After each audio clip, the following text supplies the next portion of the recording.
second hand hits 6, we'll be okay. Just be careful. Welcome one and all to another thrilling edition of the 2026 Village College. I'm sure you're all relieved to be paroled from your snowbound incarceration, and for this wonderful presentation by Chava Weissler and Pat Bird will be along in a little while, probably. She's a little under the weather. And don't be afraid if she doesn't show up. I have a whole other lecture on here.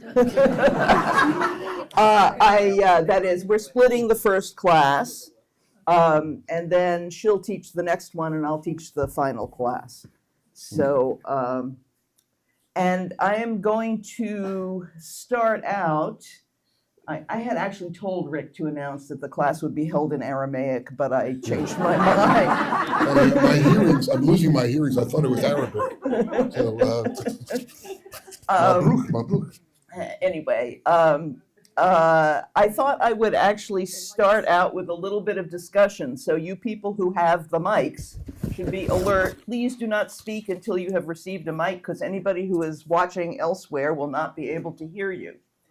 So here I've got my first, I'm going to be talking about parables in Jewish texts and teachings. Today I'm going to be talking about parables in the Hebrew Bible. And later I will be talking about parables in the literature of the rabbinic sages, which is just a little later than the New Testament. Cell phones, please. Yes, that's it. Every let me turn mine off. Every infraction is punished by 2 desserts in the fireside cafeteria. Okay, turn off your cell phones. Okay, so I'm going to start out with my first title frame here. What is a parable? And first of all, I want to see a show of hands. How many of you have heard of parables? Well, yeah. Good. How many of you have heard of parables aside from the New Testament? Yeah. I guess. Okay. So what's a parable? What do people think a parable is? Somebody want to say? Yeah. Was there? I think. Yes, Toma. Toma was first. I'm sorry, you got beat out. A parable is a story. Well, but not just any story. Little Red Riding Hood is not a parable. It's a story told to illustrate a point. Uh-huh. Okay. Anybody Margaret? else? No? Oh, there's a hand over here, Susan.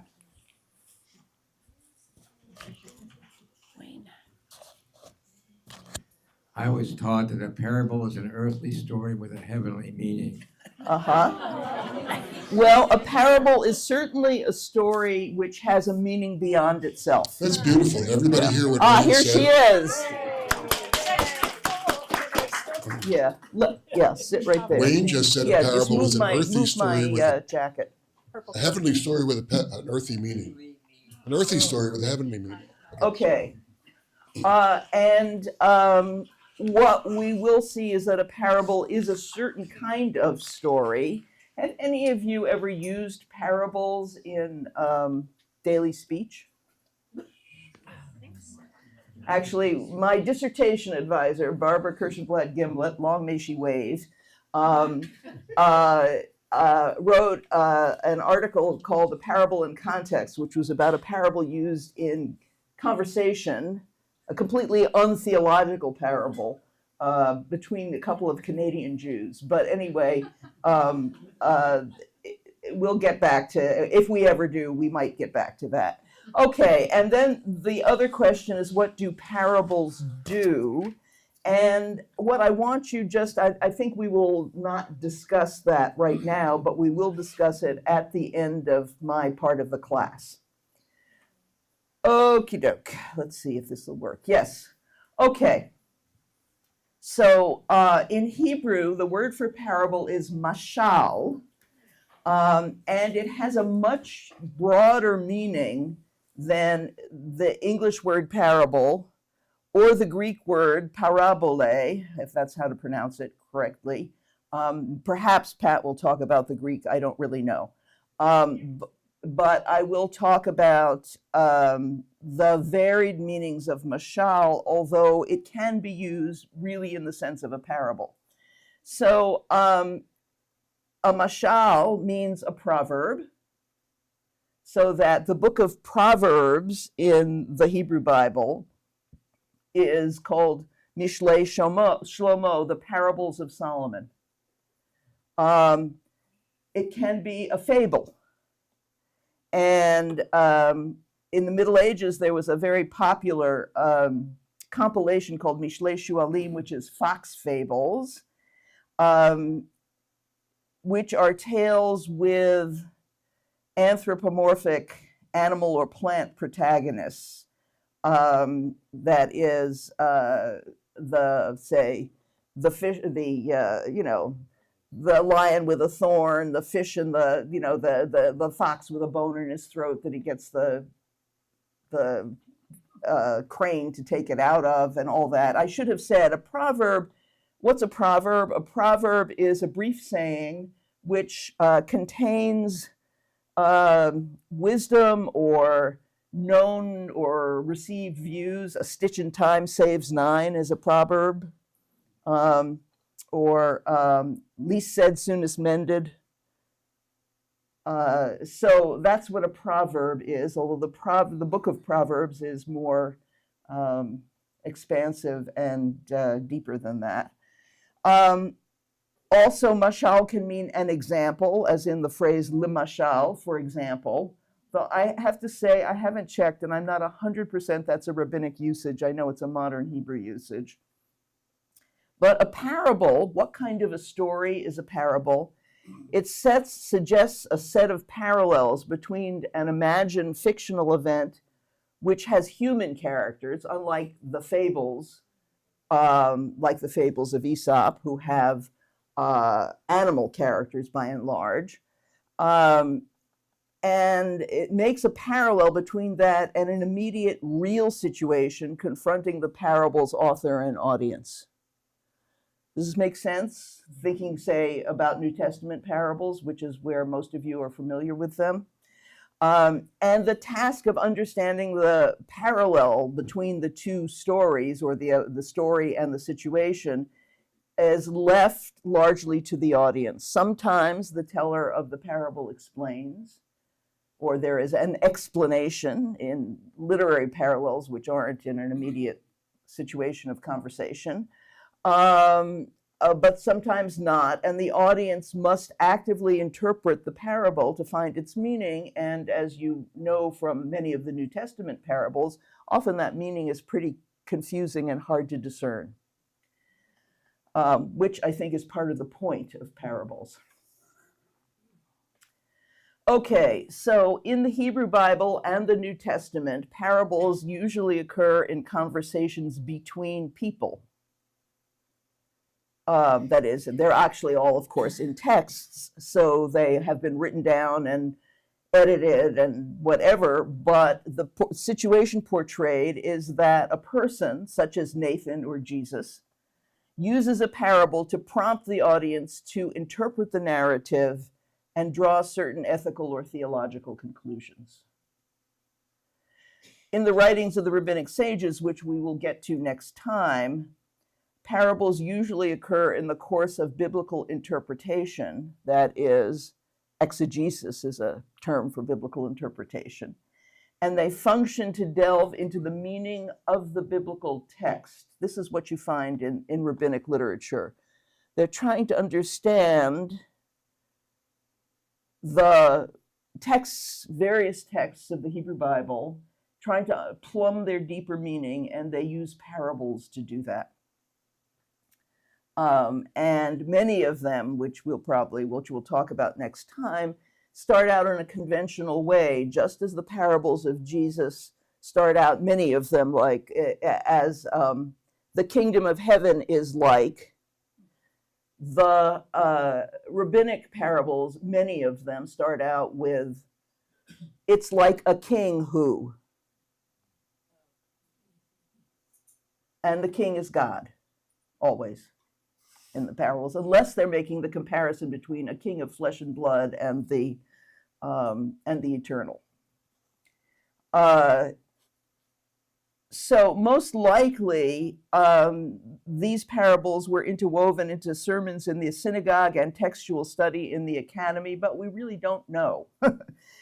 And because, and this is the point, the meaning of a parable is not obvious necessarily, parables enrich and deepen the sense of the text and the underlying theological or ethical issues they address.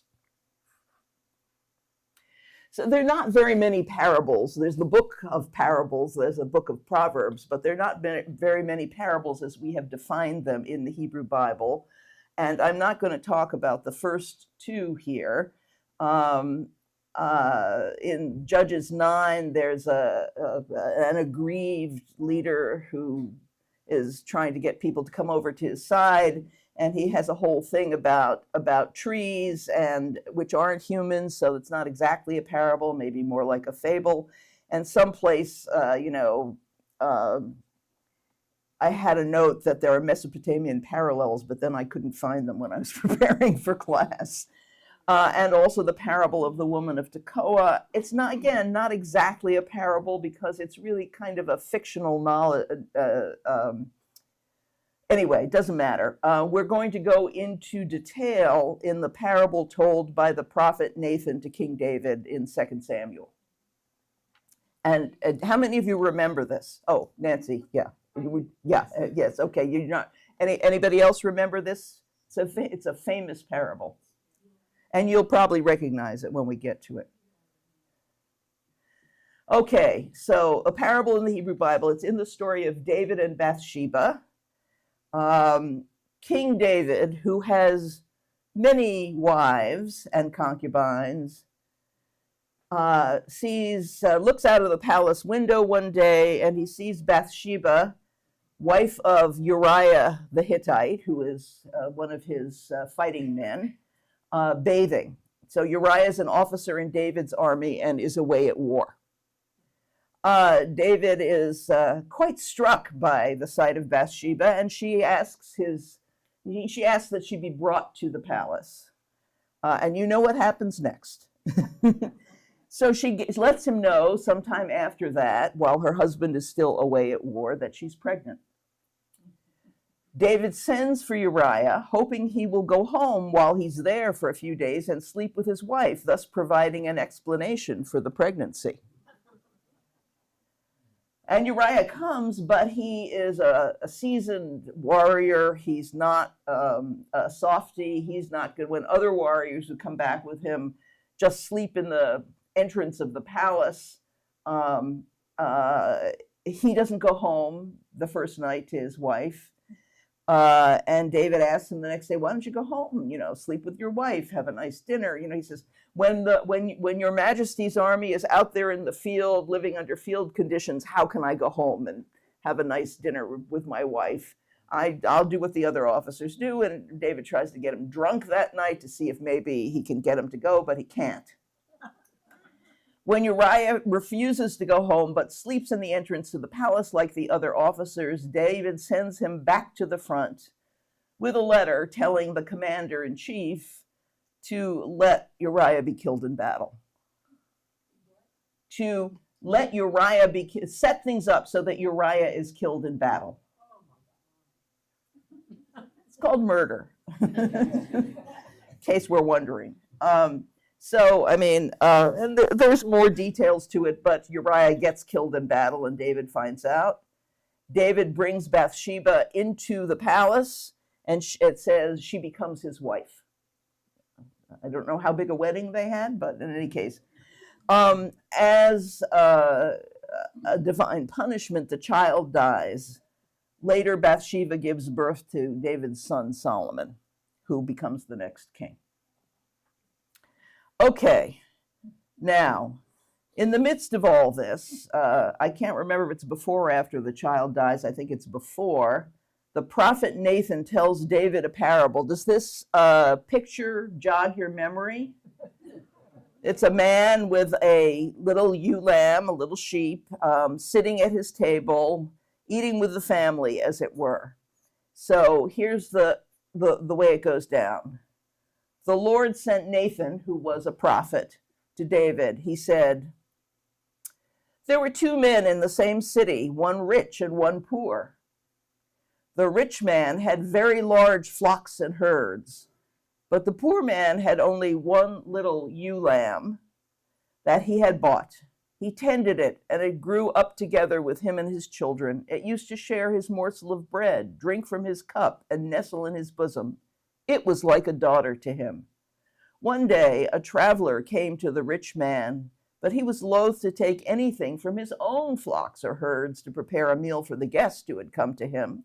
So he took the poor man's lamb and prepared it for the man who had come to him. Nathan says this to David, and David flew into a rage against the man and said to Nathan, as the Lord lives, the man who did this deserves to die. He shall pay for the lamb 4 times over because he did such a thing and showed no pity.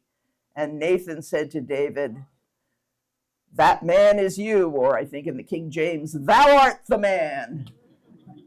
And then he goes on to elaborate, the Lord brought you here instead of Saul, he said, saved you from King Saul, who was trying to get rid of you, and you became the next king, and you inherited all his wives and concubines and all his riches and his palace, and look what you do. Okay, so here's the question, and this is what I'd like to discuss. Why does Nathan, there are 3 questions here. And maybe we'll start with the last one because it's interesting. How do the terms of the parable correspond to real life, that is, the actual situation of Nathan? Is it an exact parallel? So somebody speak to this. Tom? Well, one man, the rich man had lots and lots of sheep. The poor man just had one little lamb. Right. So it was a parallel, it was completely parallel. Uh-huh. It's completely parallel. In what way was it not parallel?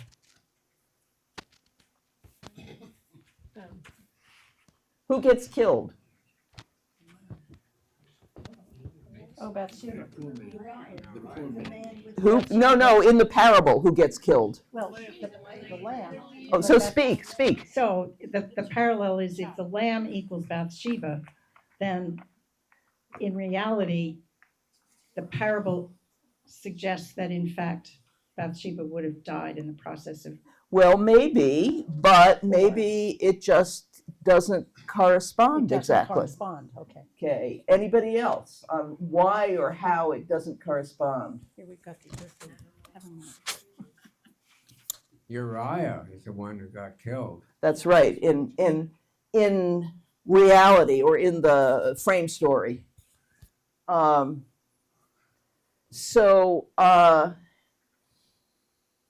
Yet, so so there isn't an exact parallel, but is the parable effective anyway? Yeah. Yeah. So so you can see that a parable doesn't need to be an exact parallel, not to the situation.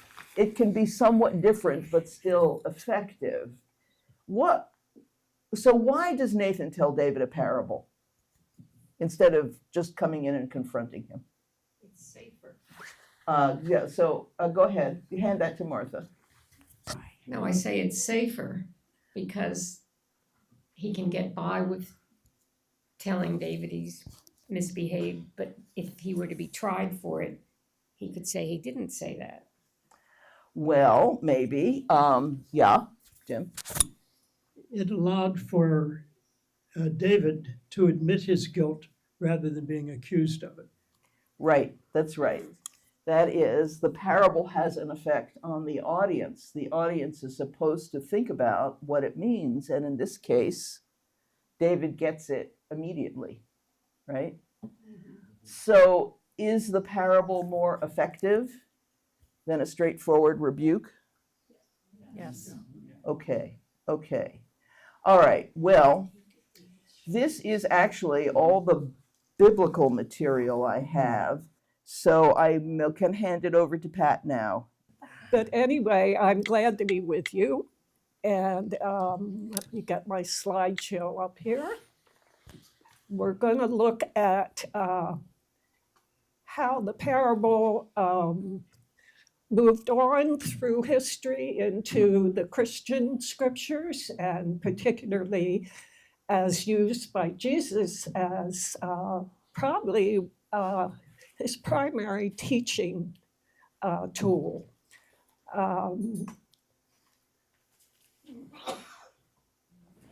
Here we see a few little graphics showing some of the parables he told.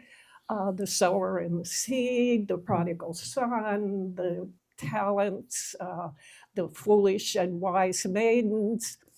So looking at following up on what Hannah has said about the mashal, the word parable also occurs in Latin as parabola, and from Greek parabole, perhaps, meaning comparison. And what a parable does, in fact, is take something that is basically undefinable by any other means and compares it to something that is knowable, so that the listener has a point of reference about what is this meant to show me about this unknowable thing. And as we know, often in Jesus's parables about the kingdom of God or the kingdom of heaven or the reign of God, they all mean the same thing. He has that kind of once upon a time beginning. The kingdom of heaven is like. The kingdom of God is like. It's like this, it's like this, it's like this. I'm hearing music. Anyway, it's intended, as Hava has pointed out, to provoke a response from the listener. And rather than always being explained, the listener is meant to wrestle with, well, how does that work? What does it mean that the kingdom of God is like a mustard seed? How would I apply that to my own life? How would this change my thinking about something? So in that sense, this may be a little bit of a stretch on my part, but I thought that's in a way like the mathematical definition of a parabola, which is something that's tossed into the air, and we know because it's subject to gravity that it's going to come down somewhere, but we don't know until it actually lands what that parabola looks like. So in a way, you put this parable out there and you just wait to see where it's going to come down and how it's going to land and what the response is going to be to it. So who knows whether that may have gone into the whole definition of a parable. We do know that about a third of Jesus's teachings that have been preserved in the Gospels, in the Synoptic Gospels, is in the form of parables. Interestingly, there are no parables in John, which is one of the things that makes John such a unique gospel, is that it really is in a category of its own. Now, if you grew up in a particular expression of Christianity as I did, you may have assumed that Jesus invented the parable, but as we know now, it was part of the oral tradition for many, many hundreds of years before any of them got written down, and that he used this type of teaching because his audience would have been familiar with these stories already.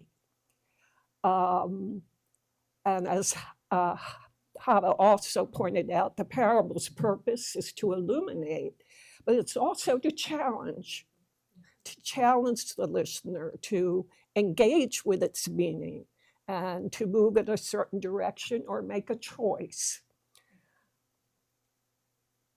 One writer describes the parable as narration without explanation, although we do know there are passages in the Gospels where the disciples very obviously asked Jesus, well, what did you mean by that?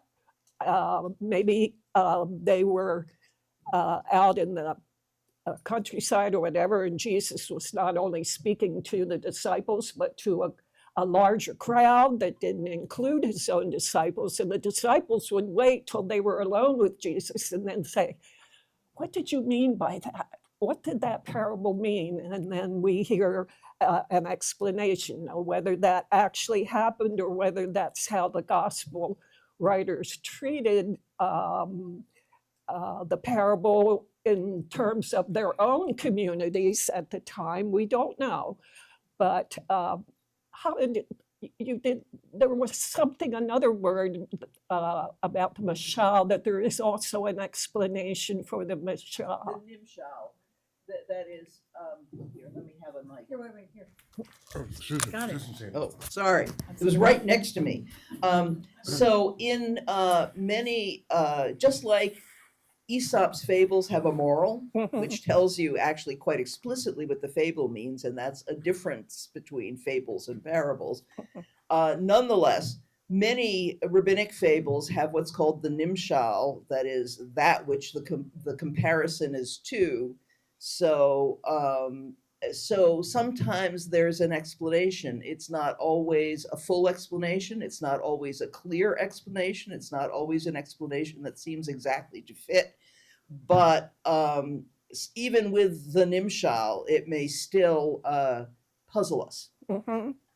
Thank you. And I think that's exactly how this continued with the parables of Jesus. Amy Jill Levine says that most parables we have don't come with explanations. They come to us uninterpreted, as if they're invitations from the evangelist to readers of that new generation to say, this is in your hands. You take the responsibility for figuring out what to do with this. And those of you who may not be familiar with Amy Jill Levine, she is a Jewish scholar who taught New Testament studies in Christian seminaries, and she brought so much enlightenment to the understanding of the New Testament as seen through Jewish eyes. Moving on here. Perhaps one of the reasons that the disciples sometimes did ask Jesus, well, what did you mean by that, is because Jesus might take a parable that he knew his listeners already knew, but he might tell it in a little different way. He would tweak it to make a particular point. And just like you and I, when we hear Once Upon a Time, we expect to hear a fairy tale that we all know. And he would start with the kingdom is like, and oh yes, I've heard this before. But then, he might take a left turn there, and they'd say, well, what was that about? I don't remember that being there. And I found this parable, which appears in the Yerushalmi, which is the Jerusalem Talmud, that came into being around 400 the year 400 of the Common Era. And even though it comes after the time of Jesus, the parables that are in it go back hundreds of years before. So they would have been part of the oral tradition. And so I'd like to read this parable to you to show you how I think Jesus may have used it in a little different way to wake up his listeners. Rabbi Shimon Bar Yochai hid in a cave for 13 years in a cave of Teruma carob until his body became covered with sores.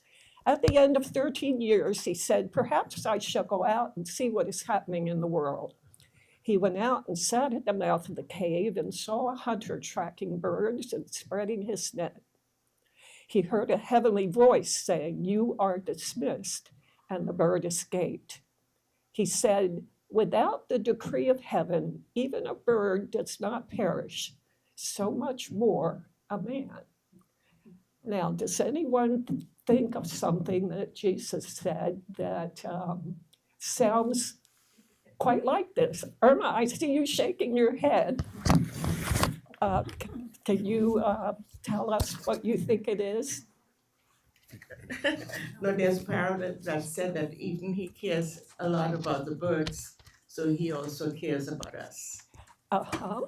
Well, let's take a look and see what happened here. It's that last sentence of the parable that is very close to something that all three of the Gospels say that Jesus said. He talks to his disciples, "Are not 2 sparrows sold for a penny? Yet not one of them will fall to the ground unperceived by your Father. And even the hairs of your head are all counted, so do not be afraid. You are of more value than many sparrows." So it seems almost undebatable that Jesus and his disciples might have known this other parable where a bird is saved from the hunter by a decree from heaven. But look at the difference. Jesus starts off with something that everybody's aware of. Are not 2 sparrows sold for a penny? You know, so how cheap does that make sparrows? And yet one of them will not fall to the ground without God seeing it. But then he throws in even something else that it seems totally unrelated, and even the hairs of your head are all counted, so do not be afraid. You are of more value than many sparrows. And Luke even gives us a bargain. There are not 5 sparrows sold for 2 pennies, 5 for the price of 4. Yet not one of them is forgotten. Then he also picks up the hairs of your head are all counted.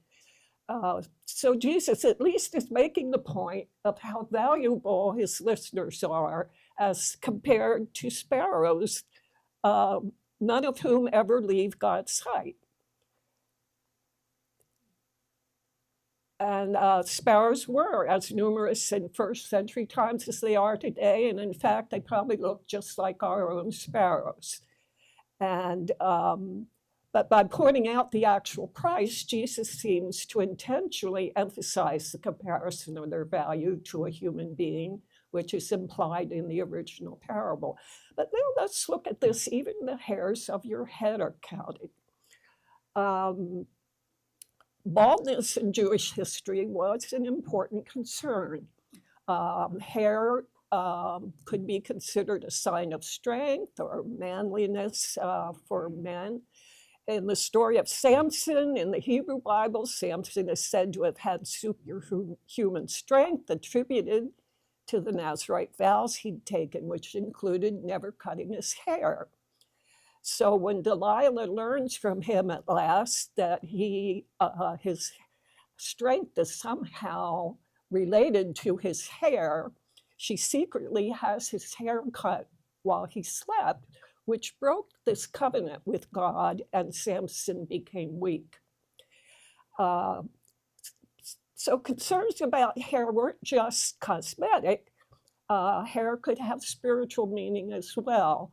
To shave one's head or part of one's head could be a sign of mourning. So baldness could have implications of reproach or spiritual disconnection. But by pointing out that God knows even how many hairs are on his listeners' heads, which even his listeners don't know unless they are getting close to being bald and standing there counting them each morning, Jesus may have been emphasizing human worth, or perhaps even a little tongue-in-cheek humor directed to his male listeners who may have been preoccupied with concern about loss of hair or baldness that could have both spiritual and social implications. And just to expand on the idea of humor related to hair, here's a little parable, if you will, of two wives, actually two mistresses, that appear in the Babylonian Talmud, where a middle-aged man who was going gray had two mistresses, one young and the other old.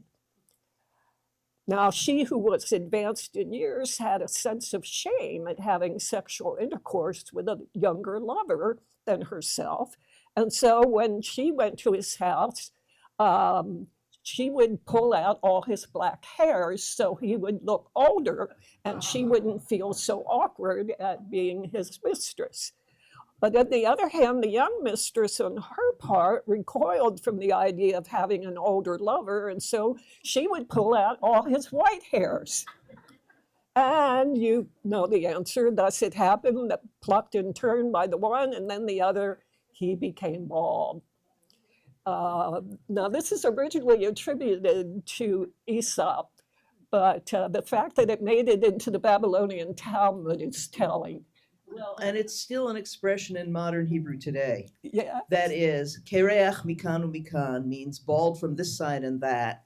It refers to this, but it means anyone who is sort of caught in the middle of conflicting demands and ends up with nothing because they're trying to meet both sides of the argument. Very good. So,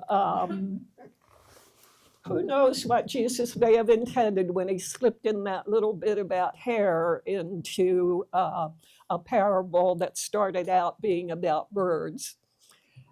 We have two types of parables that Jesus used in his teaching. One is the short version, if you will, where it can only be possibly a sentence or two, where he'll say, the kingdom of heaven is like. The kingdom has like a mustard seed. It's like yeast. It's like a merchant. It's like a man who found hidden treasure. So it's just kind of put out there and allowed to land wherever it's going to land. But then there were the narrative parables, which like the one of Nathan telling David a story that parallels his own story, that has characters in it, and the characters have character, and they sometimes speak. We often hear them talking to themselves, like the prodigal son when he's run out of everything and he's starving and he's keeping pigs and all that kind of thing, where he gets to a point where he starts saying to himself, I'm going to go back home to my father and I'm going to say this to him and I'm going to do that. And it gives us a glance into the character that Jesus is telling us about and helps us decide how we're going to interpret how the character behaves. So we have a number of these narrative stories that have a full arc of a story with characters and how they behave in a way that Jesus wants his listeners to absorb and make their decision about how they're going to interpret it. The prodigal son, the good Samaritan, the parable of the talents. If you remember, that's where the householder is going on a trip and he gives his servants each a certain amount of money to take care of, hoping that they'll increase it before he comes back. And one gets 10, one gets 5, one gets 1, and we get to see how they each handle that when he comes back. And then the sower and the seed, who throws his seed, and it falls on good soil, and it falls on bad soil, and it falls on soil where it grows up initially, but then the birds of the air come and eat the seeds and all that. So we have these two kinds of ways in which Jesus used the parable form to get his listeners to move to a different viewpoint. So what was the plot? Is there an overall plot to these stories that Jesus told and these comparisons that he made? And yes, in fact, there is. And it starts way back before these parables that Jesus told. And the plot is the biblical concept of the kingdom of heaven, or the kingdom of God, or the reign of God, all of which mean the same thing. Just like the golden thread of justice we hear about, that everyone is innocent until proven guilty, is the golden thread that runs through the judicial understanding. The golden thread that runs through Hebrew and Christian scripture is this idea that there is a kingdom of God, a kingdom of heaven, a reign of God. We see it delineated in a word picture in Isaiah, where the wolf shall live with the lamb, the leopard shall lie down with the kid, the calf and the lion and the fatling together, and a little child shall lead them. The cow and the bear shall graze, their young shall lie down together, and the lion shall eat straw like the ox. The nursing child shall play over the hole of the asp, and the weaned child shall put its hand on the adder's den. They will not hurt or destroy on all my holy mountain, for, and I've underlined, the earth will be full of the knowledge of the Lord as the waters cover the sea. In other words, the kingdom of heaven is not something up there that we go to when we die and then everything is wonderful. The idea of the kingdom of heaven is that something that happens right here on earth, and that we are responsible for bringing about those conditions where everything is turned upside down, the corrupt systems are made healthy, and there is not a predator going after prey. It's everyone has what they need, and that this is something that happens here on earth because of our efforts. And Isaiah, again, they shall beat their swords into plowshares and their spears into pruning hooks. Nation shall not lift up sword against nation, neither shall they learn war anymore. Does anyone know where that sculpture is? It's in front of the United Nations. I just wanted to say one other thing about the expression kingdom of heaven. Mm-hmm. There's an expression, I don't think it appears in the Hebrew Bible, but it's certainly common after that up till the present. It's Ol Malchut Shamayim, which means the yoke of the kingdom of heaven. Mm-hmm. And that refers specifically to our obligations to live by the precepts and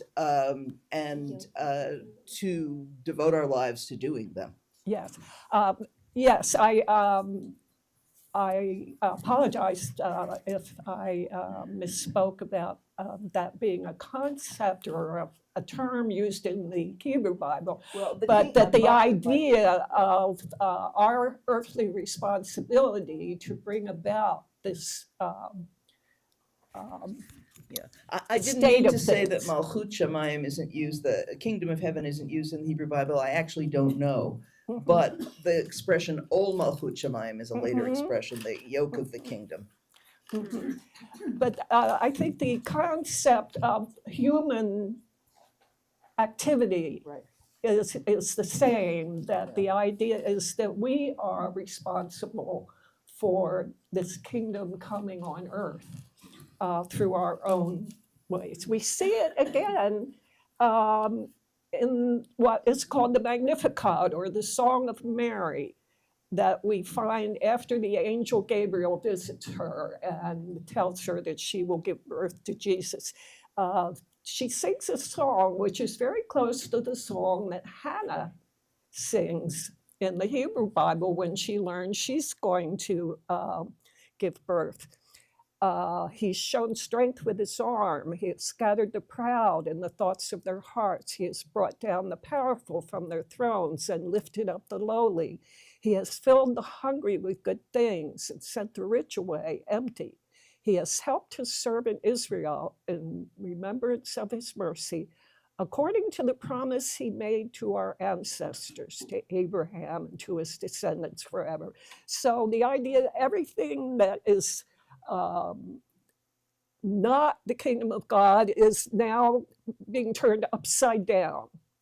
The weak are going to be strong, the poor will be filled with good things, and all of this is part of the promise that this kingdom would someday come on earth.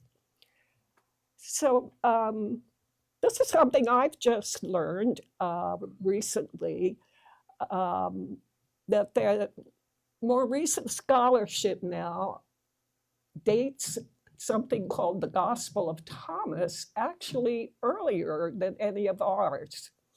I don't know how authentic that is, but it's interesting that this same mustard seed parable that Jesus told is also found in the Gospel of Thomas. And if it is that the Gospel of Thomas did exist before the other Gospels, then it just makes it all the more interesting. But here's how it appears in the Synoptic Gospels. And when I say Synoptic Gospels, I'm talking about Matthew, Mark, and Luke, who we believe Matthew and Luke may have had a copy of Mark's Gospel when they wrote their own, but that there was also perhaps another source that they used as well. And this parable appears in all three of the Gospels. And if you notice, I've highlighted a couple things in red that shows how each is a little bit different than the other. In Mark, the person who plants the seed plants it upon the ground. In Matthew, the sower plants it in his field. And in Luke, he plants it in his garden. And then how it's described when it finally grows into what it's going to become. In Mark, it's the greatest of all shrubs. In Matthew, it's the largest of garden plants. And in Luke, it becomes a tree. So again, each has treated it a little bit differently. But here's the thing I'd like to point out about at least my understanding of Jesus's parables. Later Christians who may have been unfamiliar with Jewish parables as a teaching tool tried to make sense of them by turning them into allegories where everything in the parable stands for something else. But that's not necessarily wrong. As Amy Jill Levine says, you know, if we're being left with the interpretation, then really, however we interpret it that seems to work for us, it's not invalid. However, what we do know is that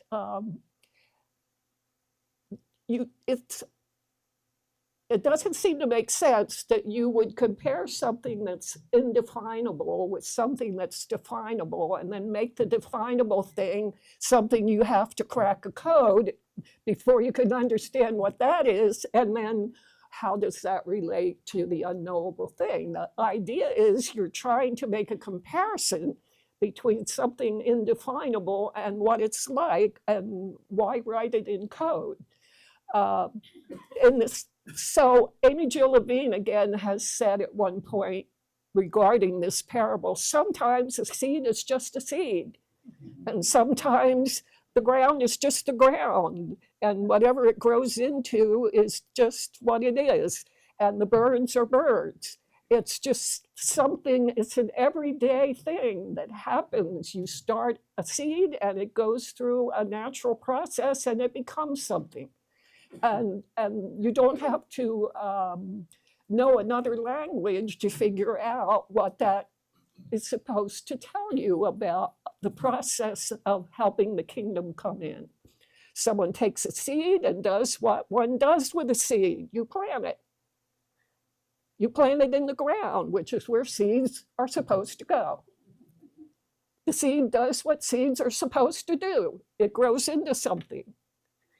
And the tree does what trees do. It provides shade, it provides home for other creatures. Birds do what birds do. They seek out the tree because that's what birds do.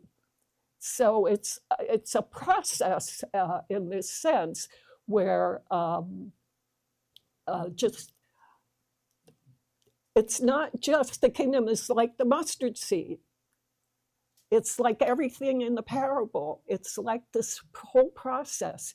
Start something and know that it's going to go through a certain process and it's going to become something, which is part of the genius of the parable is just look at everything around you, and that's going to give you clues as to what it's like in the kingdom of heaven, what it'll look like when the kingdom of God finally is realized on earth. It will look like a process that started and it did what it was meant to do and it ended up this way.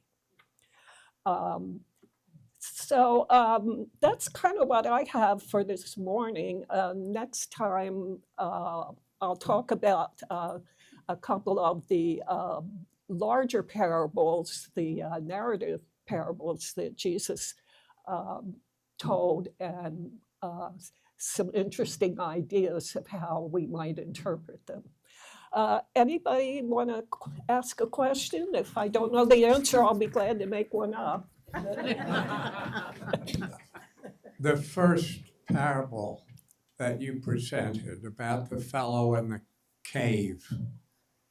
And I thought that there was a metaphor there between the man in the cave and the birds that were in the net. They're two different cages. And I thought that was the point of it. Well, that's an interesting question, Jim, and just off the top of my head, I would say he was in the cave because he chose to be. The birds were being forced into a cage. Yes, but the voice says you are dismissed, and I thought it was the fellow in the cave. Oh, I see Cave what was you're dismissed, asking. too. No, that word dismissed is confusing, isn't it? I think it's what the heavenly voice is saying to the bird, be free. You're out of here. I got it. Nancy. I just thought it was really helpful that you actually introduced the mathematical concept of parabola, because literally parable means to throw something. That's it. Yeah, that's the root of the word. So it's to throw something alongside. So it fits perfectly with your math. Oh, well, thank you. I think Hava had a. Anybody else have a comment for Hava or me? Mary, could you pass that back to Tim? Tim has a question. Thank you.